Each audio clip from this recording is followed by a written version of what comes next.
Shalom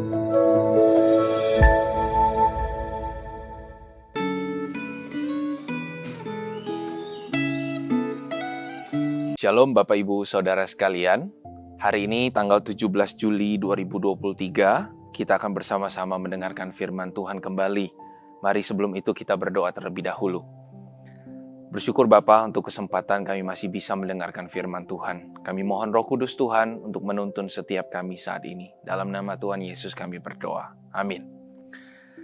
Hari ini Bapak Ibu Saudara, kita telah sampai dalam kitab Bilangan pasal ke-25. Izinkan saya hanya membacakan ayat yang kedua saja. Bapak Ibu Saudara bisa membacanya secara pribadi, secara full di dalam pembacaan Alkitab masing-masing. Perempuan-perempuan ini mengajak bangsa itu ke korban sembelihan bagi Allah mereka. Lalu bangsa itu turut makan dari korban itu dan menyembah Allah orang-orang itu. Sedemikian jauh pembacaan firman Tuhan.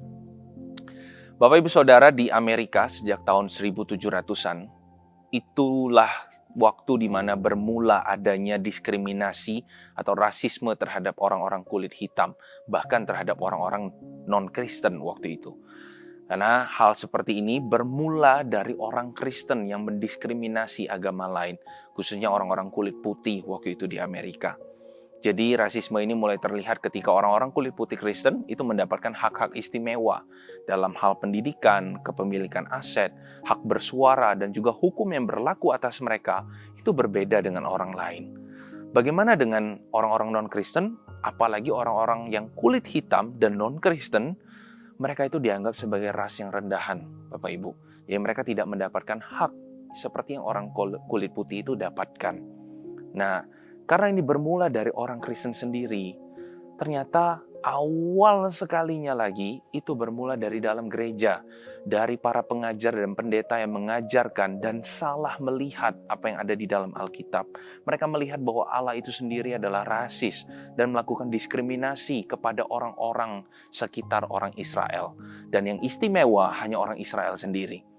Mereka melihat bahwa orang Israel itu dapat tanah perjanjian, tapi bangsa-bangsa lain tidak diberikan oleh Allah. Bahkan dari dalam Israel itulah Tuhan berikan hak istimewa muncul keselamatan bagi umat manusia. Tetapi bagi bangsa lain tidak ada. Dan juga Allah sendiri ternyata juga melarang orang Israel untuk memiliki hubungan dengan bangsa lain. Khususnya dalam hal kawin campur. Tuhan sangat tidak suka hal itu. Maka para pendeta dan pengajar waktu itu melihat Allah kita ini pun rasis. Nggak apa-apa kalau kita melakukan itu. Memang betul ya fakta-fakta yang dibeberkan tadi.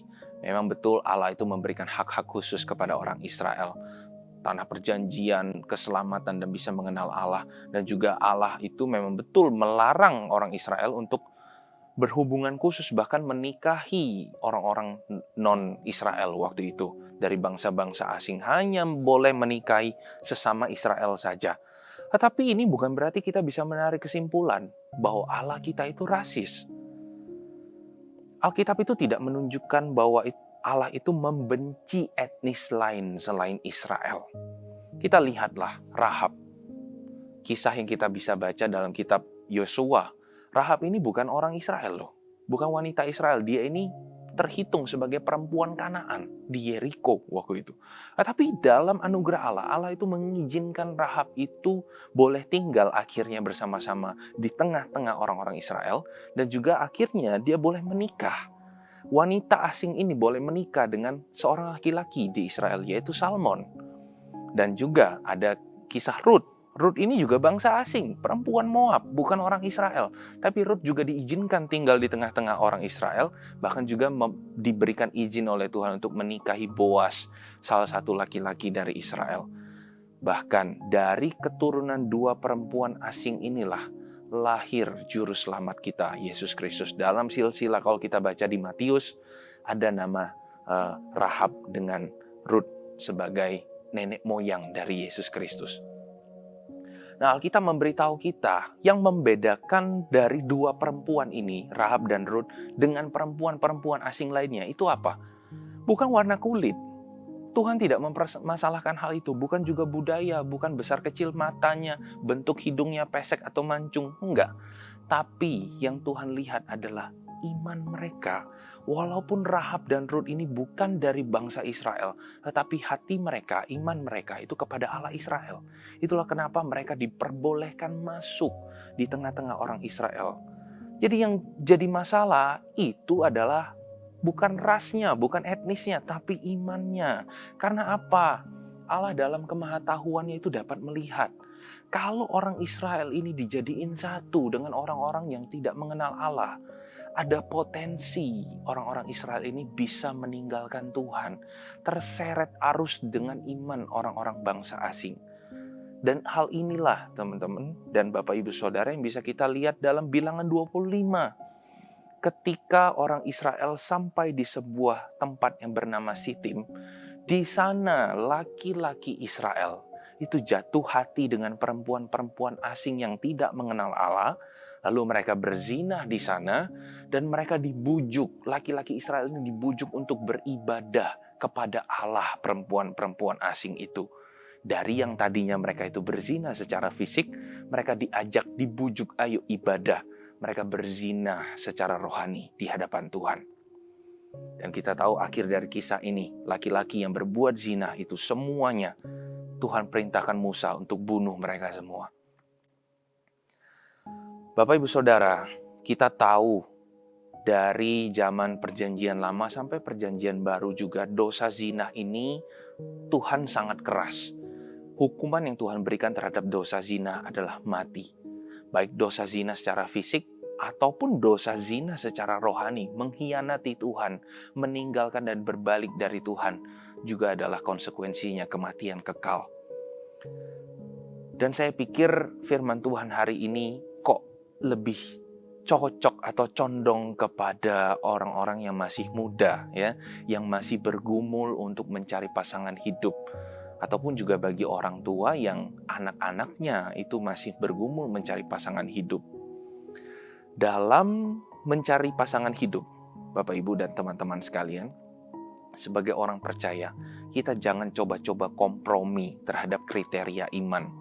Ya, karena detik ketika kita menaruh prioritas kriteria iman itu di nomor yang kesekian, kita sebenarnya sedang mencobai diri sendiri untuk jatuh seperti orang Israel di dalam dosa perzinahan rohani. Karena dari yang tadinya kita pikir, nggak apa-apa lah kita berhubungan dengan orang yang tidak mengenal Tuhan, beda sama kita. Toh kita nanti bisa bawa mereka ke hadapan Tuhan, mereka bisa kenal Tuhan dari kita. Memang betul ada kemungkinan itu kalau kita kuat. Tapi kalau ternyata kita lemah, kita lihat orang-orang di Sitim, Salomo, juga mereka mungkin berpikir demikian, tapi ujungnya justru mereka mencobai diri sendiri dan jatuh meninggalkan Tuhan dan dia berzina secara rohani di hadapan Tuhan. Mereka beribadah kepada berhala-berhala yang Allah benci. Bapak, Ibu, Saudara, dan teman-teman sekalian, ketika kita mencari pasangan hidup, memang terkadang ada banyak hal yang kita korbankan. Ya, itu mengorbankan waktu, kita mengorbankan tenaga, kita mengorbankan uang, terkadang kita harus bayarin ini itu, beliin barang, kado, segala macam. Dan juga kita mungkin ada yang saking sayangnya dan mengasihi orang, dia mengorbankan nyawanya. Ada cerita-cerita seperti itu. Tapi dari semua hal yang kita korbankan, ada satu yang gak boleh, yang jangan sekali-sekali kita korbankan, yaitu iman kita. Jangan kita mempertaruhkan atau kita mengorbankan iman kita ketika kita mencari pasangan hidup. Karena seberapapun kita mengasihi orang, iman tidak sekalipun kita harus lepaskan. Karena mengasihi Allah itu tetap adalah yang utama. Iman itu tetap jadi yang terutama. Amin, Bapak Ibu Saudara. Kita perlu bijak dalam hal ini.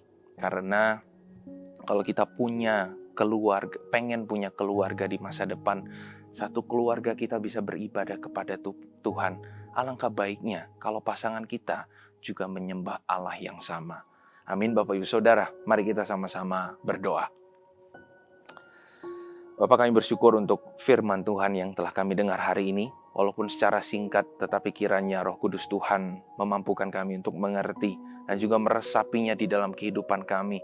Dan jikalau memang ada di antara kami yang mendengarkan hal ini, bergumul untuk hal ini, juga mencari pasangan hidup dan mulai berpikir, melihat-lihat ada iman yang berbeda tapi hatinya tertarik. Biarlah Tuhan berikan mereka hikmat.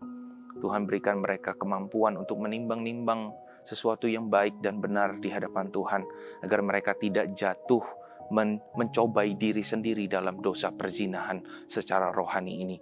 Tidak, di ujungnya jangan sampai oleh karena mencari pasangan hidup malah kami meninggalkan Tuhan. Itu bukan harapan kami, Tuhan. Tolong setiap kami, bagi setiap orang yang sedang bergumul akan hal ini. Dalam nama Tuhan Yesus kami berdoa. Amin.